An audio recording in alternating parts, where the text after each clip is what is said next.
Olá, meus queridos, amados irmãos, meus queridos amigos que estão assistindo esse vídeo.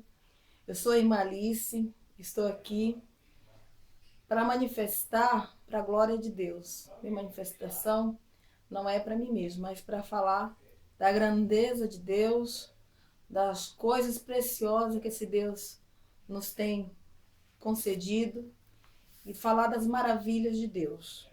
Sou professora da escola dominical, sou da Assembleia de Deus, Ministério do Perus. Estou aqui para fazer esse vídeo, para dar dicas aí para os irmãos, professores, alunos, dicas preciosas. Como você deve estar ali falando e explicando ali da sua classe. Então, como a lição de hoje é a nossa lição, é a lição 5, né? A lição 5 fala sobre a evangelização urbana e suas estratégias.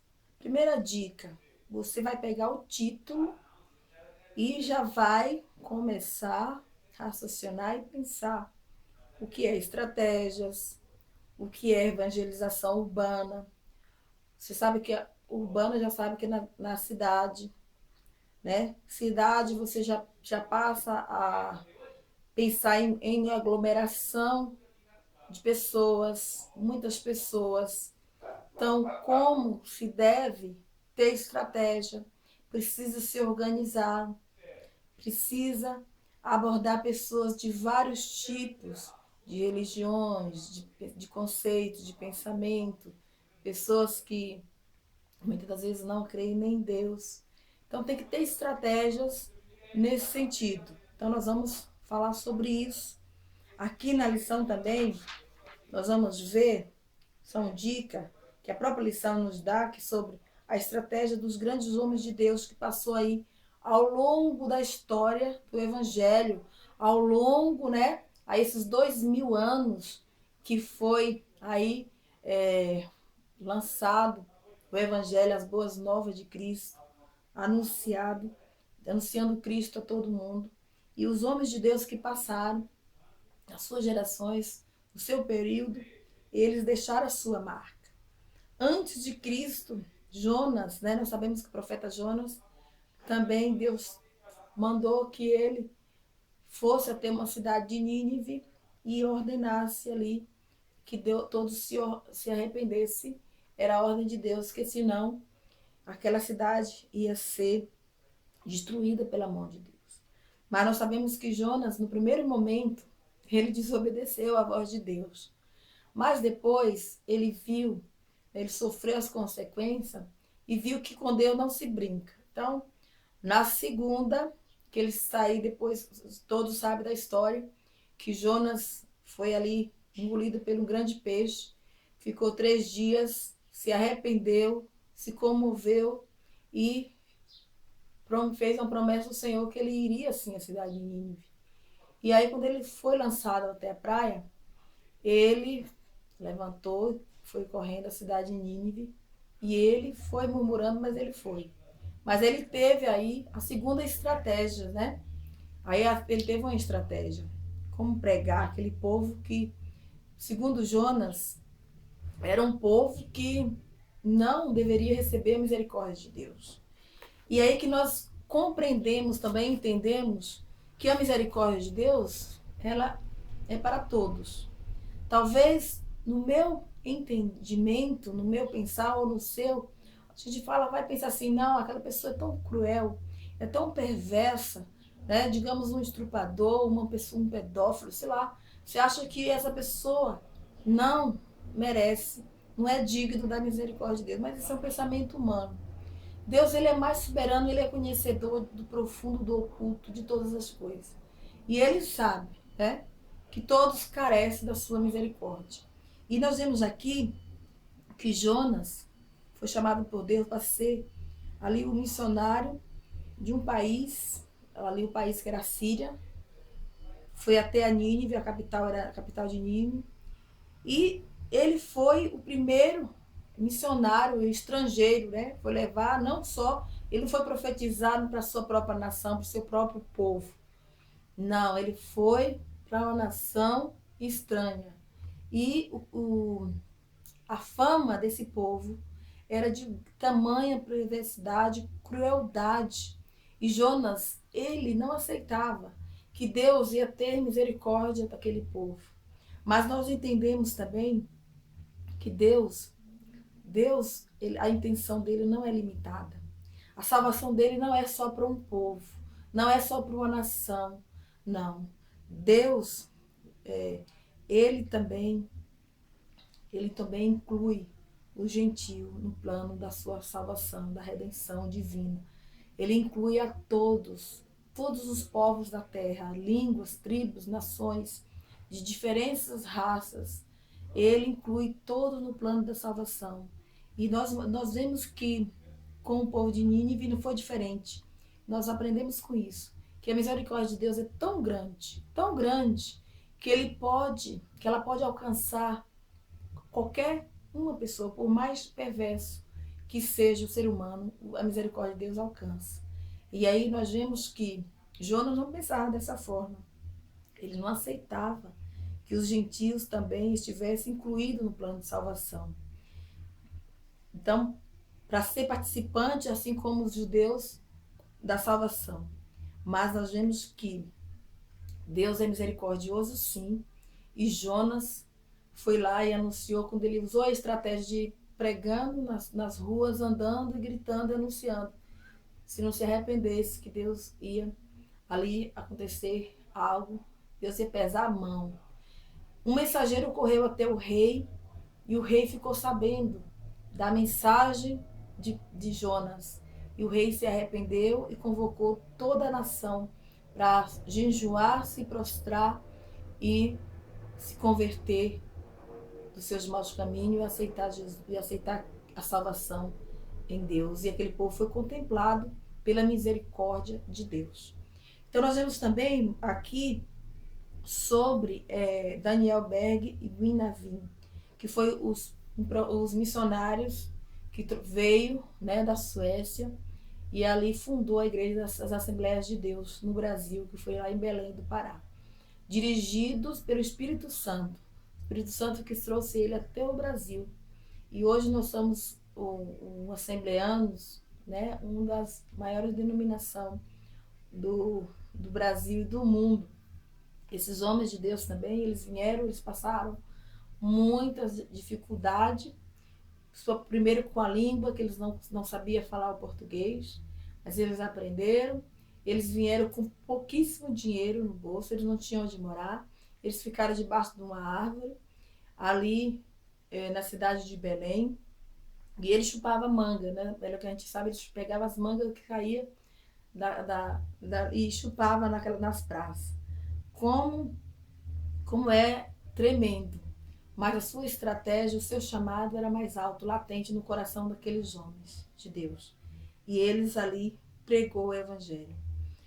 E também aqui fala como, né, as cidades, assim, como a lição está falando sobre a evangelização urbana. Nós sabemos que nas cidades grandes existe muitas dificuldades, obstáculos, muita correria.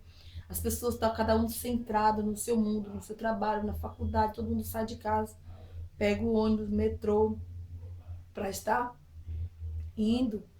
E Deus, né? É Deus que tem, nós temos que orar, pedir a Deus para Ele estar dando sabedoria para nós ter estratégia nesse sentido, no local que você vai evangelizar. Então, coordenar a situação da evangelização, abordar as pessoas. Tem pessoas e pessoas, né, para ser abordadas. Então, organizar, arranjar um determinado local, ter a tarefa. Hoje nós temos evangelização nas praças, você leva equipamentos, né? Tem que ter as técnicas, tem que ter métodos para as pessoas poderem estar realizando um bom trabalho Hoje nós temos muita facilidade, porque tem aí a tecnologia a nosso favor. Hoje existe microfone, caixa de som. Hoje você pode pegar o microfone e anunciar numa praça e a sua voz, né, alcançar aquela vizinhança toda.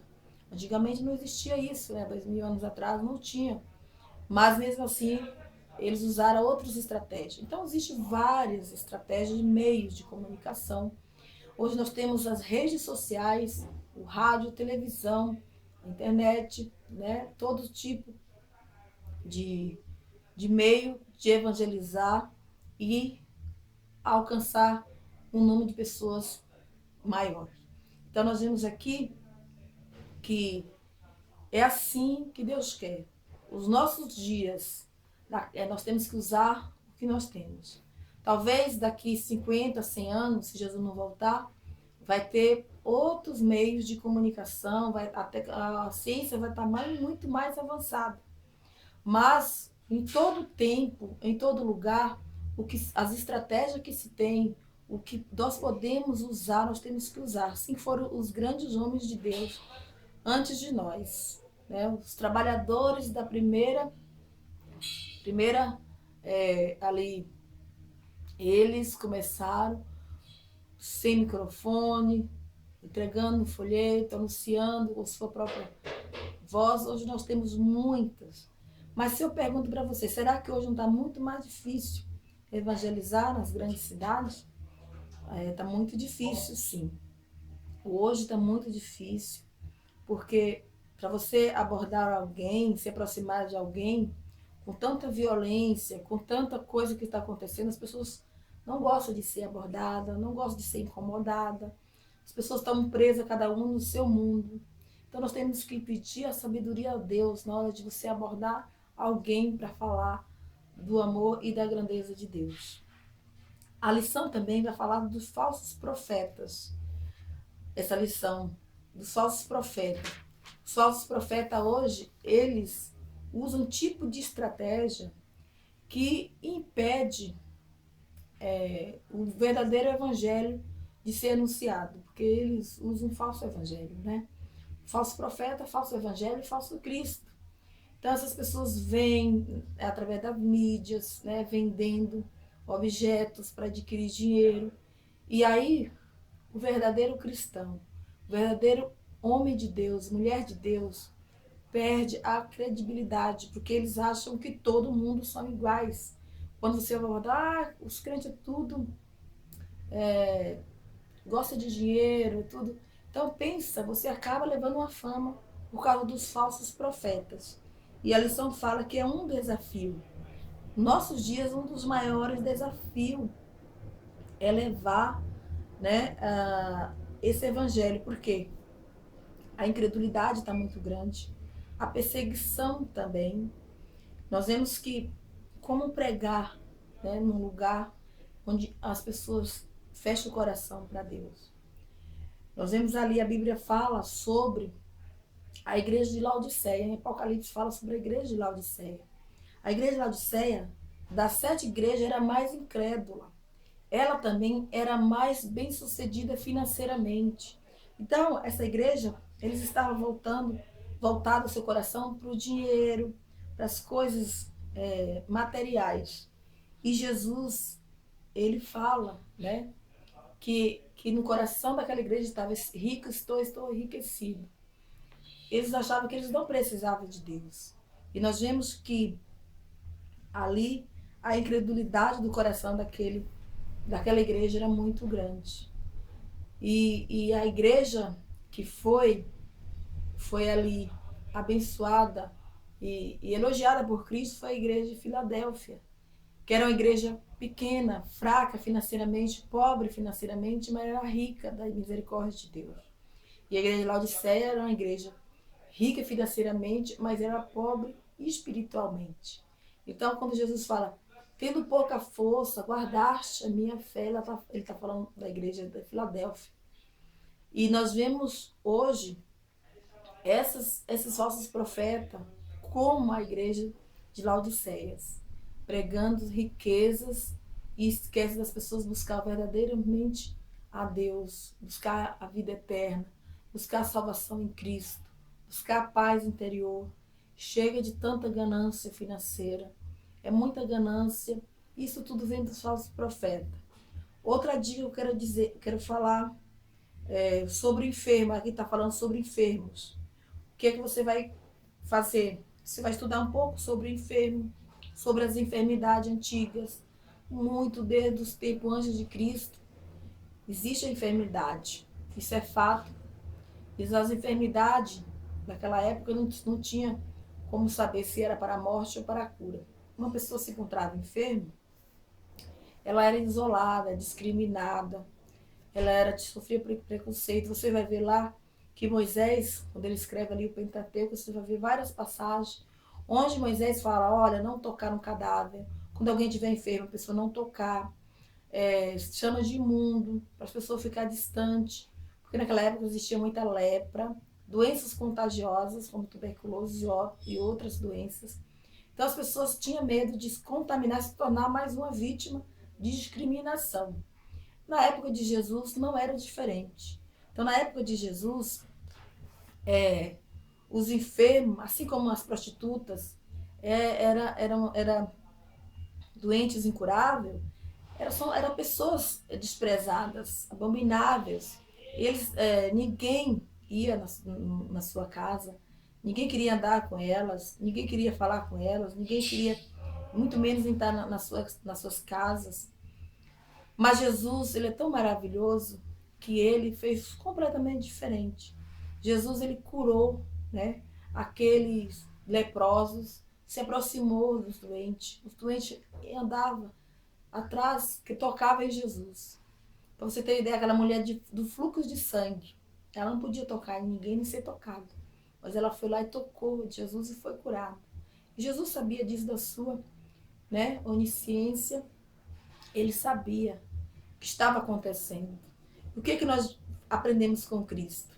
Que nós devemos ter estratégias e também força de vontade e misericórdia para ir levar a evangelização aos doentes, aqueles que estão enfermos, seja ele em hospitais, seja ele nas ruas, jogados, seja ele onde for.